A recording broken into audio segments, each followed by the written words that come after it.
Olá, amigos! Estamos começando mais um Momento Empresarial que hoje vai discutir o mercado da construção civil. E para falar sobre o assunto, nós convidamos o presidente do Sinduscon, o Panayotis Sachs.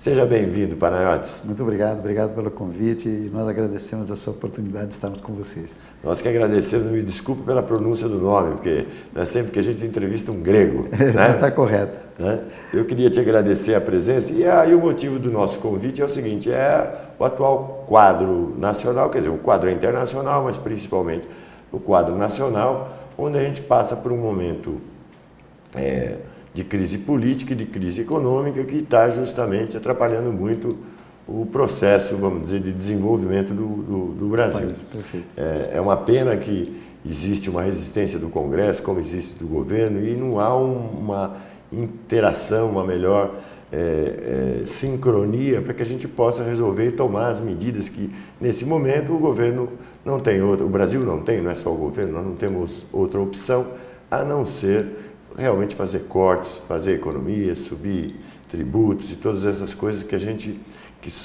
eu pelo menos que já tenho bastante janela, passei por isso pelo Collor, passei pelo Sarney, depois com o Fernando Henrique Cardoso e agora, mais recentemente, com a Dilma. Né? Então a gente está se preparando para voltar no tempo onde a gente enfrentou várias e várias crises e a gente conseguiu sobreviver. Eu acho que o Brasil é maior do que as crises que periodicamente acontecem. E eu gostaria que você desse um quadro para nós, porque a construção civil, você sabe, ela é a responsável, uma das maiores empregadoras, consequentemente, é a responsável por uma série de parcela da população que depende, né, do salário da construção civil, e é um setor que mais emprega, né, e a gente vê que passa por um momento de dificuldade. Como vocês estão analisando esse cenário? Veja, você fala com muita propriedade, realmente o setor da construção civil relativo ao valor que você emprega para nós criarmos um emprego, ele precisa de menos recursos para criar muito maior número de empregos que qualquer outro setor industrial. É porque a rede de cadeia de valor é muito extensa da construção civil, ou seja, quando você tem uma redução principalmente da construção de novas habitações, o que acontece? Toda a cadeia vem junto. Se não tem obra, não se vende material de construção, não se vende areia, não se vende concreto. Não se faz janelas, portas. E aí toda a rede de cadeia vem junto. É muito próximo do caso do setor automobilístico, por exemplo. Mas o setor da construção civil ele é muito mais importante, ele é muito mais... tanto no sentido de empregar, quanto no sentido de desenvolvimento. Sim, nós dizemos que quando o setor automobilístico tem tosse, o governo gripa, né?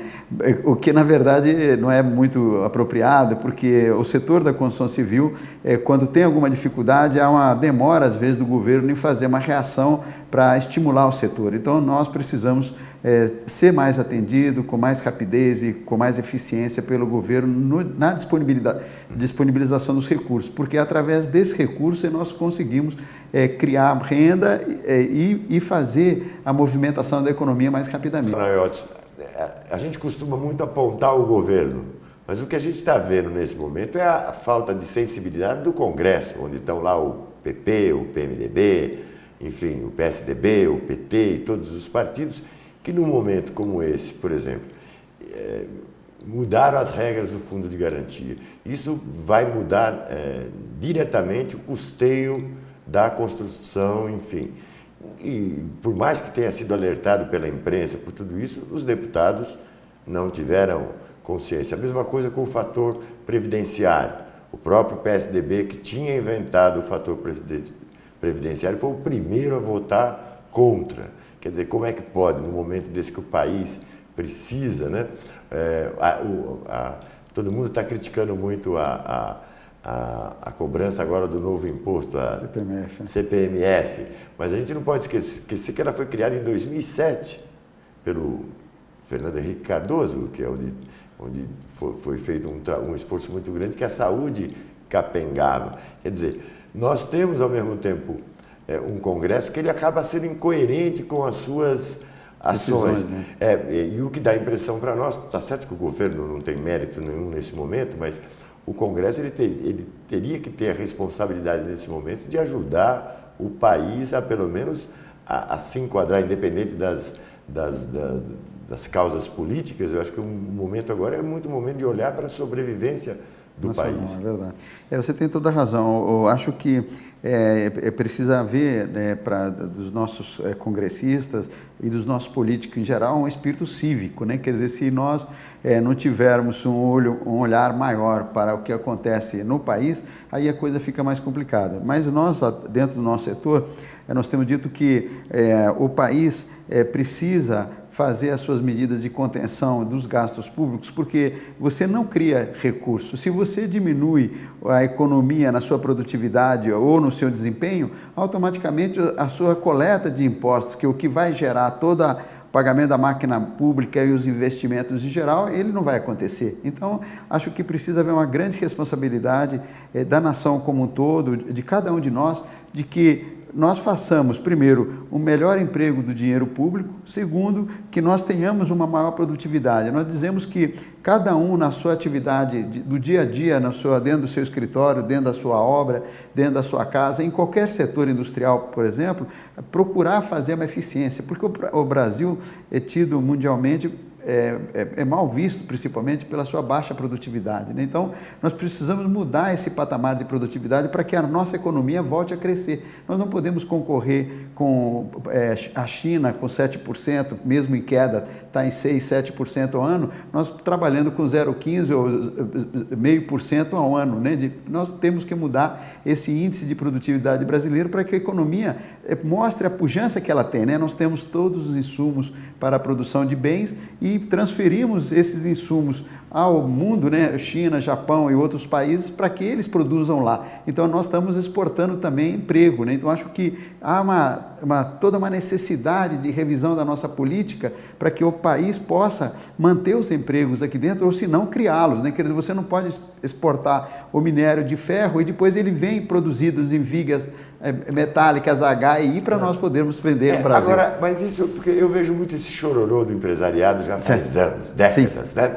Porque o governo, mas a gente não vê também, você vê, por parte do empresariado, por exemplo, nesse período, que foi um período até interessante, que o Brasil atravessou de crescimento e tudo, a gente não viu a indústria investir de fato em novas tecnologias e parece que falta, sempre está esperando o governo, primeiro era o dólar, e o dólar, aí você dá o dólar, aí ontem eu vi o SCAF na televisão, muito bravo e tudo isso, mas e você tocou no assunto da competitividade, da produtividade, que no Brasil a construção civil, ela ainda a gente vê que evoluiu, mas ainda quando a gente viaja para o exterior e vê os equipamentos, né, nem se comparam com o desenvolvimento tecnológico que se tem lá fora e que a gente ainda está caminhando.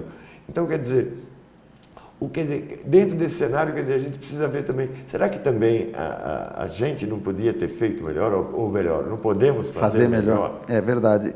Mas, Hamilton, eu queria lembrar alguns fatos. No setor da construção civil, por exemplo, nós, como sindicato, temos promovido algumas palestras e essas palestras redundaram numa solução muito econômica. Nós temos agora na Cidade Verde sendo feita 1.900 apartamentos, todos eles no sistema construtivo ímpar, né, que é a forma metálica, todas as paredes e todas as lajes são em concreto maciço, num processo de produtividade extremamente rápido e por conta disso nós conseguimos entregar um produto mais econômico para o nosso cliente, baseado na adoção de uma nova tecnologia. A forma metálica de alumínio, ela é uma inovação tanto já fabricada no Brasil, como nós temos empresas nossas que foram buscar no exterior essas formas metálicas para produzir esses apartamentos e essas casas. Nós temos agora no Conjunto Embron 5.200 casas sendo construídas por esse processo,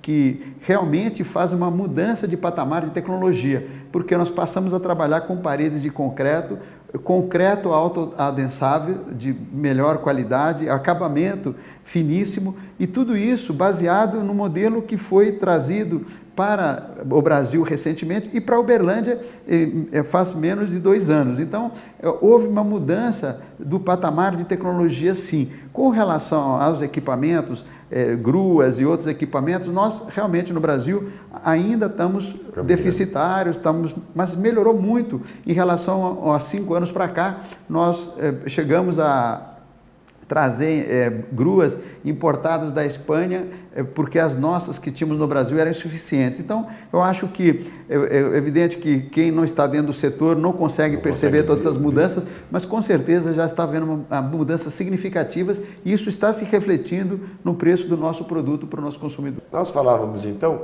que, embora a gente que está de fora tenha uma percepção que falta uma evolução na construção civil, você acabou explanando para nós que, muito pelo contrário, hoje o Brasil caminha numa velocidade apressada, vamos dizer assim, para poder ter acesso, como você falou, das gruas e mais agora essa forma de alumínio. O que a gente começa a ver também que mesmo esses programas da Minha Casa Minha Vida já vem preparado para, por exemplo, para energia solar e tal, né? Quer dizer, isso já é uma evolução. Mas agora, eu tenho visto aqui, antes da gente entrar no assunto das grandes empreiteiras, eu tenho visto que, por exemplo, Uberlândia teve grandes conglomerados, tipo a MRV fez lá no shopping, em outros lugares do bairro, mas o serviço, tanto da parte do governo do estado quanto da parte da prefeitura, não correram na mesma velocidade. Então a gente vê que ainda falta estrutura de pontes, de passarelas, mesmo os ônibus, né? A estrutura está melhorando, indiscutivelmente, não tenho dúvida disso, mas a gente vê que a velocidade não foi a mesma. Eu ouvi, na verdade existe no programa também, Minha Casa Minha Vida 1, esse programa não trazia no seu bojo que os equipamentos urbanos deveriam ser construídos simultaneamente ou que isso estava dentro do orçamento do projeto. Nesse momento, que nós estamos trabalhando com Minha Casa Minha Vida 2, esses equipamentos urbanos que são a creche, a escola, enfim, essa área... O lugarzinho ali de alimentação, de bar, o lazer, comércio, do parque, tudo isso, nesse momento, já está contemplado no projeto Minha Casa Minha Vida 2. Então, esses equipamentos urbanos que estavam a cargo do Poder Municipal, que muitas vezes ele não tinha a capacidade de atender naquele momento, hoje, no novo programa, eles já estão inclusos no projeto. Então, quando essas 5.200 casas serão entregues à população... 5.200 casas, você imagina, 4 pessoas, são uma cidade de 25 mil habitantes. É verdade, é verdade. Um negócio... E essa cidade vai precisar do transporte público, da creche, da escola, do hospital, enfim, todos os equipamentos urbanos. Mas nesse projeto, os novos, esses equipamentos urbanos já vão estar construídos e equipados na entrega dessas unidades para a população já ter esses benefícios. Então, acho que a sociedade nossa, né, nós percebemos que ela está avançando no caminho do possível da nossa economia, né? Porque, na verdade, o ideal nós todos corremos atrás deles, mas só podemos alcançar o possível dentro dos nossos poderes econômicos. E graças a Deus que nesse setor da habitação popular, o governo entendeu que de nada adiantava entregar os conjuntos sem os equipamentos urbanos. Então, nesse segundo momento, que é Minha Casa Minha Vida 2, vai se entregar com esses equipamentos urbanos e agora a nossa governante maior, a presidenta, deverá anunciar em breve, né, talvez até essa semana ou no início da próxima semana, o Minha Casa Minha Vida 3, que deverá trazer mais inovações, inclusive melhorando a possibilidade de compra do nosso trabalhador. Então, o nosso trabalhador que tinha até um salário, agora passa a ter, um modelo Minha Casa 1, agora nós vamos ter a Minha Casa 1,5, 2 e assim por diante. Então, para poder dar oportunidade a todo mundo. Ampliar a oportunidade do nosso trabalhador. Agora, uma curiosidade, com a Operação Lava Jato, as grandes empreiteiras, né, que geralmente compartilhavam seus trabalhos com as empreiteiras menores ou as especializadas, que era Andrade Gutierrez, a própria Odebrecht, aquela da Bahia, lá, o AS, que era do pessoal do Magalhães, enfim, do antigo senador, e tantas outras, Camargo Correia e tudo isso. Essas empresas, por exemplo, eu que já sou um coroa, né, que já tenho bastante vivência, eu me lembro que trabalhava no Estadão E a gente já levantava a corrupção da Camargo Corrêa dentro da ditadura, já com os militares e tudo isso, só que não podia, diferente de hoje, não podia divulgar, se divulgasse, soltavam bomba no jornal. E a gente já acompanhava essas mesmas empreiteiras que passaram pela ditadura pagando propina, depois entraram nos governos pós os militares, do Sarney ao Fernando Henrique, ao Lula, e depois agora a Dilma, quer dizer, passamos por todos, nós sabíamos, todos sabiam, né? E só finalmente agora que o Brasil começa a desenvolver nessa parte de corrupção, porque a gente cobra muito a corrupção, mas a lei anticorrupção é do ano passado. Quer dizer, o Supremo Tribunal Federal, pela primeira vez em 200 anos, condenou, que foi o pessoal do Mensalão, quer dizer, então, essa própria história de condenar, de ir ao Supremo, é uma coisa recente. Rico nunca foi preso no Brasil, né? Assim, os grandes empresários ou coisa desse tipo. E agora começa a ter uma lei mais, vamos dizer, mais abrangente. E o que acontece? Nós, praticamente, essas empresas não podem participar mais de licitações públicas e fica um vácuo no país, porque essas pessoas que comandaram todo esse cartel durante todos esses anos, as grandes obras, e as obras principalmente as especializadas de petróleo, gás e navegação, enfim, todas essas áreas, o que o Brasil vislumbra agora é um vácuo nesse setor, e se fala principalmente da chegada de empresas internacionais para poder suprir esse vácuo. Como é que a gente está vendo? Como é que vocês, especialistas, veem essa realidade? Bom, em primeiro lugar, acho que nós devemos, como sociedade legalmente constituída, não podemos coadunar, né, com o ilícito e o mal feito. Acho que isso independente da legislação existir, a nossa sociedade tem que ser intolerante, né, como o prefeito de Nova York, né, tolerância zero, né, baseada na lisura, né, na lisura do tratamento do bem público, né. Acho que esse é o princípio básico, né, da sociedade funcionar e funcionar bem. Primeiro, porque os recursos são limitados e tem que ser bem empregados. Segundo, porque aquilo que é lícito e que deve ser levado independente da legislação. Mas esse ato que deverá acontecer agora, de uma certa maneira, vai abrir as portas para o mercado externo, né? E trazer uma conscientização das nossas empresas que o patamar de negociação, né, o patamar de trabalho vai mudar. Então, nós devemos hoje ter mais coerência nas nossas maneiras de agir. E vai ser uma oportunidade para as pequenas e médias empresas que nunca puderam participar do bolo, é uma baita oportunidade agora para se aperfeiçoarem, enfim, para fazerem parcerias e buscar tecnologia fora, porque você imagina uma empresa ser especialista em petróleo, ou fazer essas usinas, fazer essas coisas todas, que você vê que é muito complexo. Sim, a necessidade tem que ter uma experiência, né? Tem que ser uma empresa, por exemplo, a Odebrecht hoje é um exemplo no Brasil que produz no mundo inteiro, no Panamá e tudo isso, viadutos, metrô, estradas, estradas e tal, pegou o know-how nosso e hoje nós vendemos isso, é um recurso que o Brasil vende para fora. Mas com a ausência dessas empresas, como, né, buscar esse know-how? Porque ele não foi compartilhado, vamos dizer, ele ficou muito,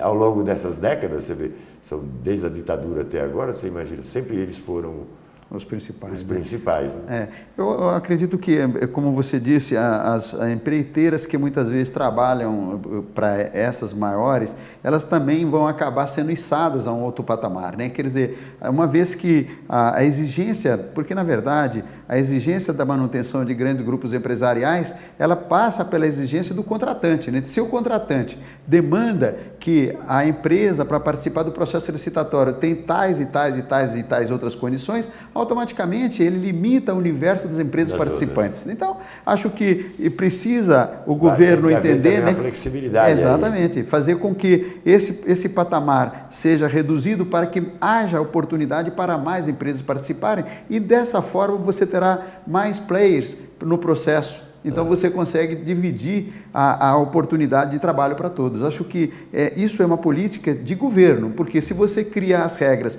para que só os grandes participem, não há possibilidade que os outros possam fazer parte desse processo de licitação.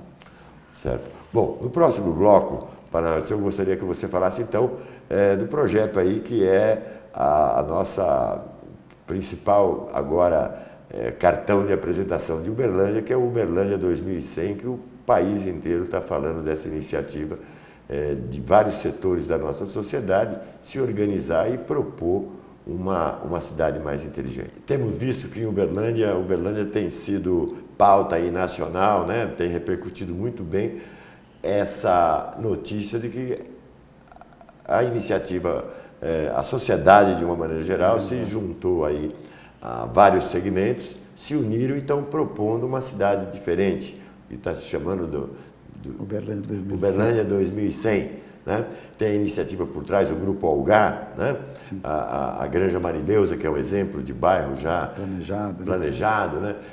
Enfim, esse grupo, um grupo de relevância na cidade, então, de pessoas que do maior prestígio, são maiores autoridades aqui na cidade, nessas iniciativas, que se uniram e estão realmente pensando na cidade, mas pensando na cidade no futuro, e estão fazendo toda essa experiência de viajarem, de buscar informação, trazer exemplos do exterior, trazer exemplo aqui do próprio país, né? Do Paraná, de cidades aí do estado de São Paulo.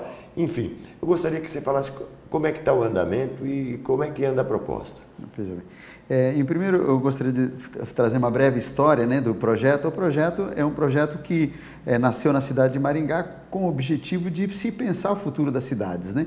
Esse projeto foi encampado pela CEBIC, Câmara Brasileira da Indústria da Construção, e no momento que nós estávamos trazendo para Uberlândia, o Grupo Algar se interessou pelo projeto e nós achamos que era importantíssimo essa participação do Grupo Algar pela experiência e longevidade que o grupo tem na sua própria existência.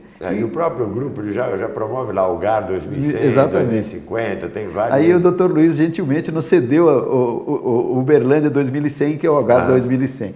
Então foi um momento muito importante porque nós conseguimos, com essa liderança, né, e conhecimento que o Grupo Algar desfruta e prestígio que ele desfruta dentro da nossa cidade, a agrupar todos os segmentos da nossa sociedade. Nós temos aqui o Grupo G7, que são as entidades maiores estabelecidas na cidade, a CIUB, CDL, Sindicato Rural, Maçonaria, OAB, enfim, todas essas entidades, a Federação das Indústrias também, a FIENG.